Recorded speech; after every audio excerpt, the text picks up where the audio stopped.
Have you heard the story of King Bruce of Scotland and the spider? The spider is a small insect.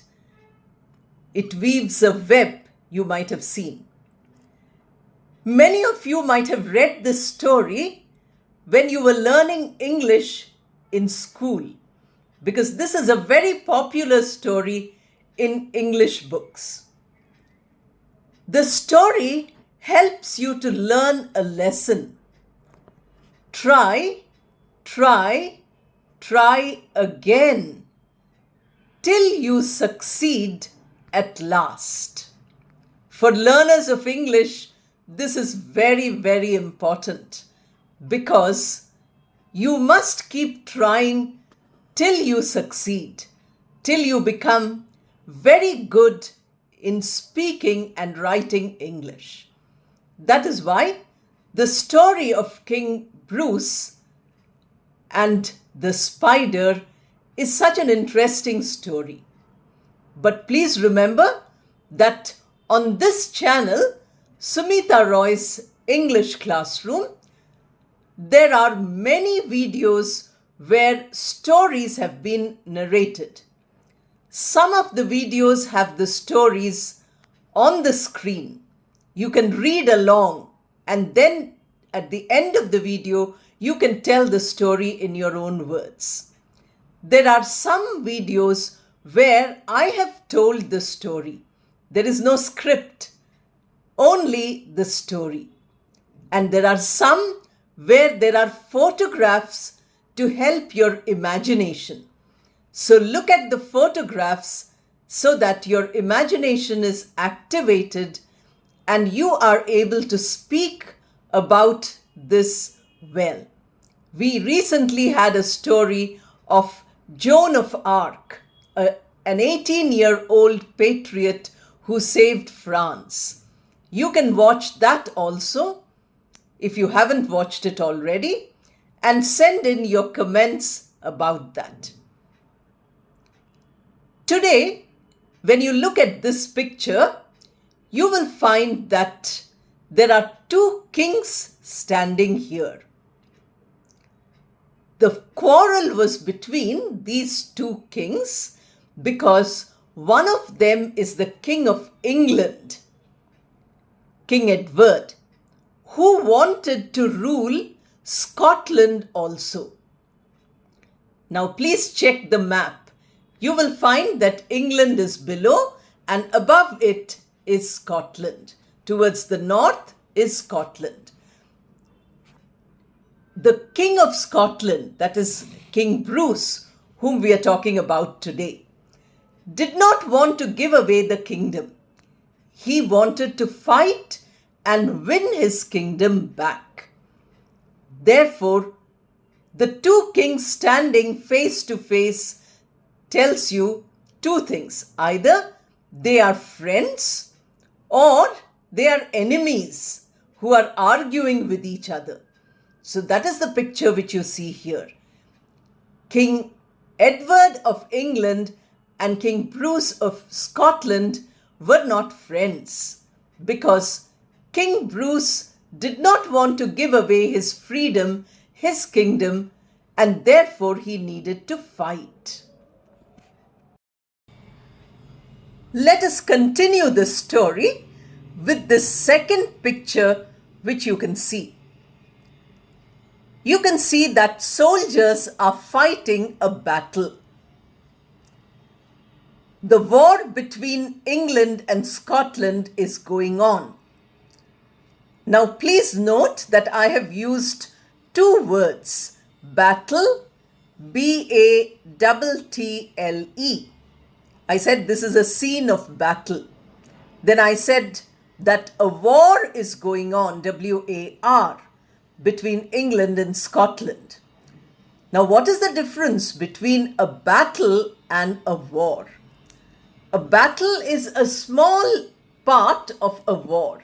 A war is a large scale, longer and spread over many areas, fought for a very long time, etc. So here you see that King Bruce has decided that he will fight for his freedom, he will fight for his country and not give it to the English king.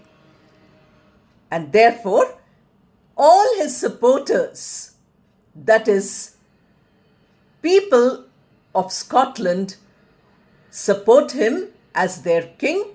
They are all fighting with the English soldiers. The English soldiers are much stronger. The Scottish soldiers or the people of Scotland who follow King Bruce do not have all that capability in war. So the war is going on. The scene is a battle scene, but we know that again and again King Bruce is defeated. The story which we are talking about today is at least a 600-year-old story. At that time, wars and battles were very commonplace. Commonplace means happening all the time.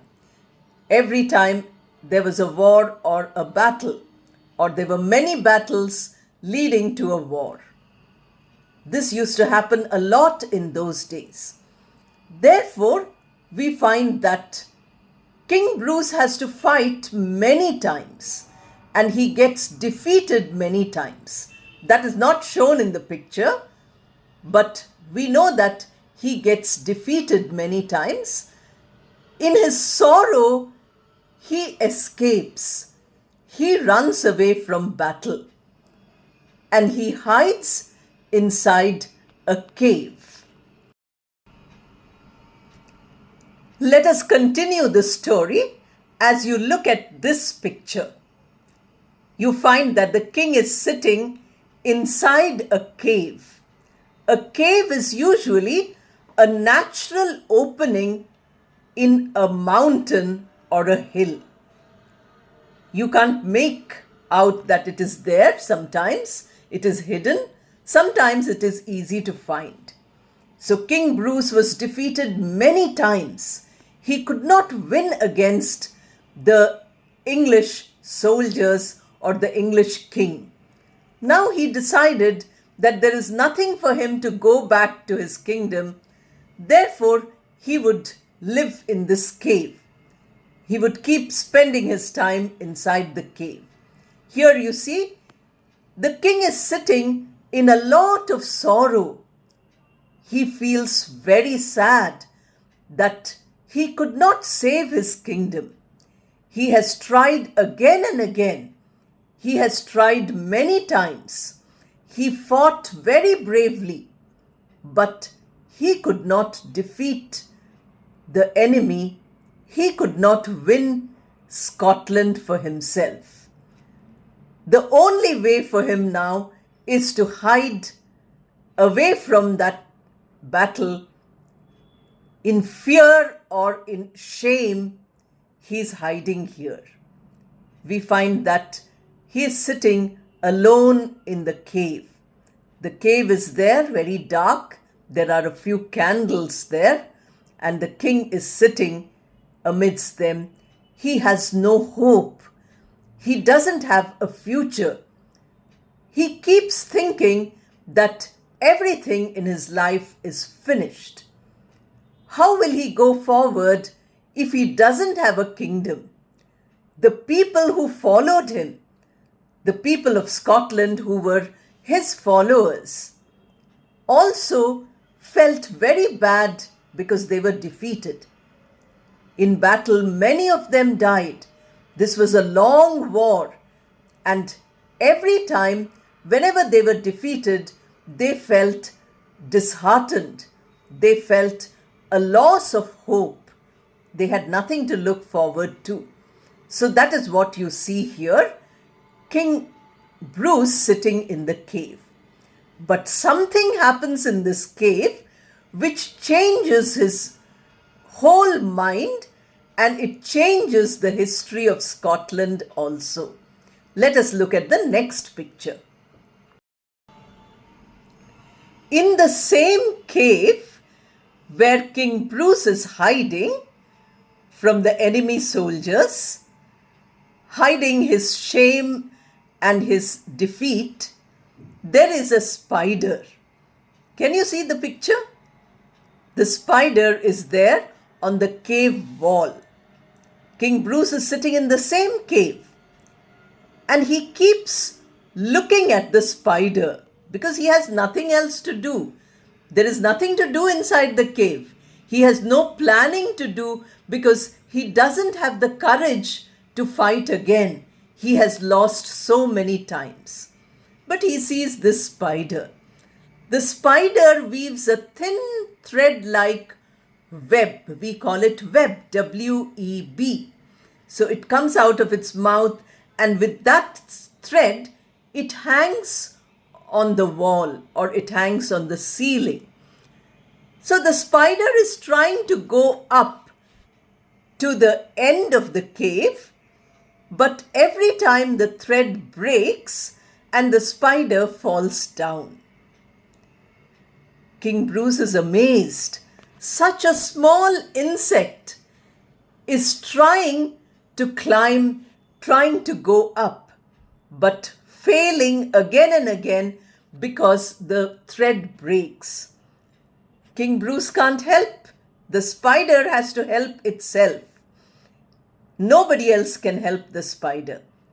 So we find King Bruce is watching the spider many times, 5 or 10 times it keeps trying.